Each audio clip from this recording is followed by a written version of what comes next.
Tāda, tagad mums ir tāda procedūra, lai šeit ienāktu. Mums ir jādezinficē rokas, tu paliec roku apakšā. Sagaidi, ka tev ietek rokās dezinfekcijas līdzeklis. Ir, ja? Labi, tagad sabērsē rokas. Tad tev ir jāparakstās, ka tu esi atnācis uz šo māju. Pieraksties, ka tu šeit atnāc. Kamēr tu pieraksties, es sagatavošu, lai es varu izmērīt tev temperatūru, vai tu tiešām vari nākt mājā iekšā. Un tad tu vilksi masku un bakelis.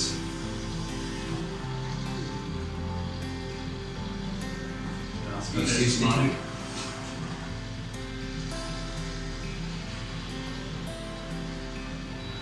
Tātad mums ir 36 un 4. Tātad viss kārtībā. Tad tu ņem masku. Tātad lietas es ņemu vēl masku. Es jau esmu pirms šeit pierakstījies un izmērījis temperatūru. Un tad mēs sāksim mazo ekskursiju. Kā var redzēt, tātad mums šeit ir visi kopējā lielā telpa. Mums ir 3 istabiņas katrā korpusā un ir kopējais ēdamgalds, ir atpūtas daļa un ir virtuve.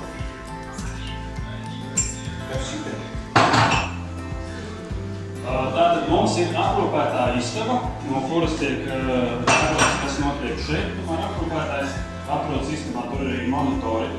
Mēs sāksim ar to, ka mēs vienu klientu istabā, kur neviena nav. Mums ir šeit kas. 3-vietīga istaba. Šeit ir 2-vietīga istaba, tur mēs neiesim, ja tur ir klienti iekšā. Šeit mums pagaidām ir 2-vietīga istaba, tukša, ko mēs drīkstam šobrīd apskatīt.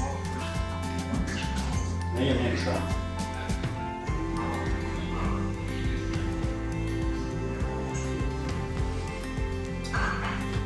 Šī ir 2-vietīga istaba. Mums ir 2 gultas, 2 skapji un 2 naktsskapīši. Katrai istabai ir savs sanmezglis. Tas nozīmē dušu un tualeti atsevišķi katram ir savu.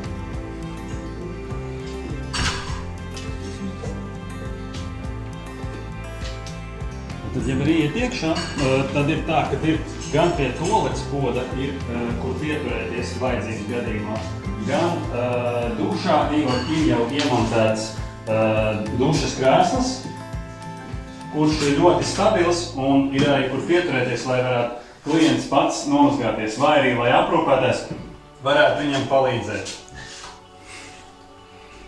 Jā, varam pieņemt dušu. Jā. Tad par dušu mums ir pieņemt, mēs iesim tālāk. Kas vēl ir interesanti, kas man patīk, ir šie te, katram ir savs vietnes, kur nolikt savs skapīts, kur nolikt savs vietas. Ir personīgā telpa atvēlēta katram klientam, ir gan lielais skapis, gan naktskapīts, gan skapītis pie tualetes. Ko tu drīkst ņemt līdzi?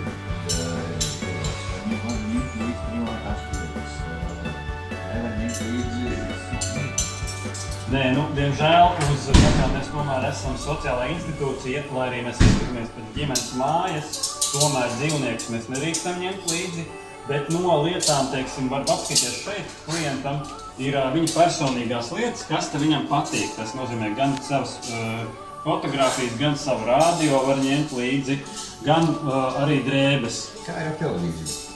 Tātad mums ir viena kopējā televīzija, kas ir lielajā istabā, bet ja klienti ļoti vēlās, viņiem ir iespēja iegūt personīgo televizoru istabā, bet tas būs par atsevišķu samaksu. Viss pārējais, par ko mēs tagad runājam, jau ir iekļauts šī cenā.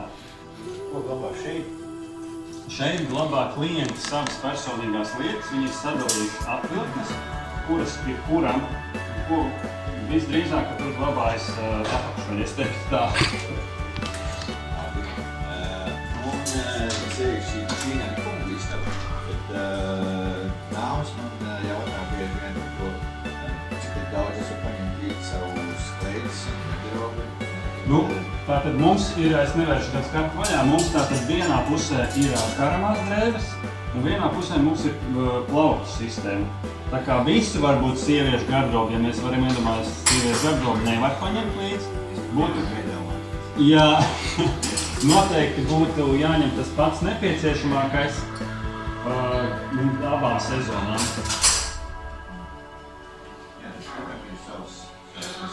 Katram ir savs lielais skapis, jā. Jā, man tas izvēlē. Jā, aiziesim līdz terasai. Tā ir lieta, kas man ļoti patīk. Šī ir solīta, jā. Mājas sirds un dvēseli. Kas man patīk šī terasa.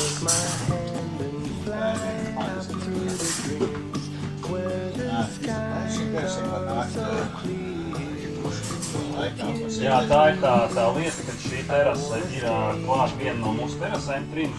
Šī ir ēnas pusē terasa, skatoties, kā mums iet saule, un šeit var nākt jebkurš no klientiem, jebkurā laikā atpūsties vai baudīt savu ikdienas. Arī uz šeit, kad atbrauc klienta radinieki, visbiežāk viņi satiekās terasē, gan drošības apsvērumu dēļ, lai neiet istabās, gan arī privātuma dēļ, jo tad viņi var ar savu ģimeni kopā pabūt šo laiku, ko viņi vēlās.